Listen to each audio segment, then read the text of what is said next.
Jeff Hopper standing by, I do believe, with Richard. How cool is his story? Yeah, it's so cool. Thank you very much, Leanne. Richard Whittaker is here. You've got a towel on your head. This is not what happens to guys typically, but it's all in the name of a good cause, right? Absolutely. Yeah. So you actually wanted to grow your hair out to a certain length. We heard about that earlier. To give to Locks of Love, right? That's correct. Yeah. And that's about who's that for? Basically, it's a company or whatever you like to call it in America. But what they do is they make wigs for children who've lost their hair due to cancer, alopecia, and all sorts of hair basically causes for losing their hair. But they do it for all over North America.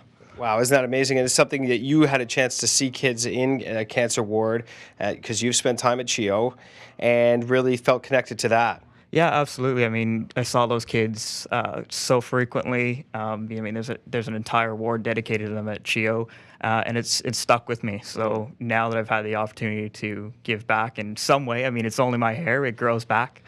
I find it so funny because in your letter, actually, you said, well, I'm selfishly nominating myself. That's not actually the case. This is not a selfish undertaking at all. Well, I mean, when I first started growing my hair, it was to distance myself from the whole Canadian Forces thing, which I was moving away from.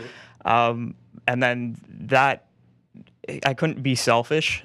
It's just not who I am. So when I started growing my hair, I'm like, this is a great opportunity to do something that I've always wanted to do, and I always had short hair. So now that I was growing my hair, I had to do something. Very cool. All right, so let's talk about where we're at in terms of the look. What are we up to?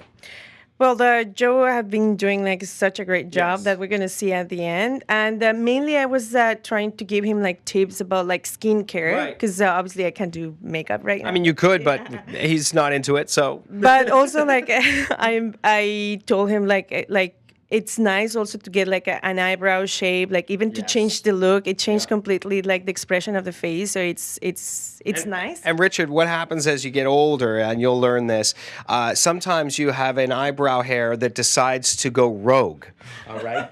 And it's very upsetting, and he's out here, and he's pointing directly ahead, and you have to get rid of that one. So shaping is a good idea, right? Absolutely. Right? Don't let them just go all over the place. We can handle it. It'll be all right. Just pluck those out. It's only eye-watering the first time. Exactly.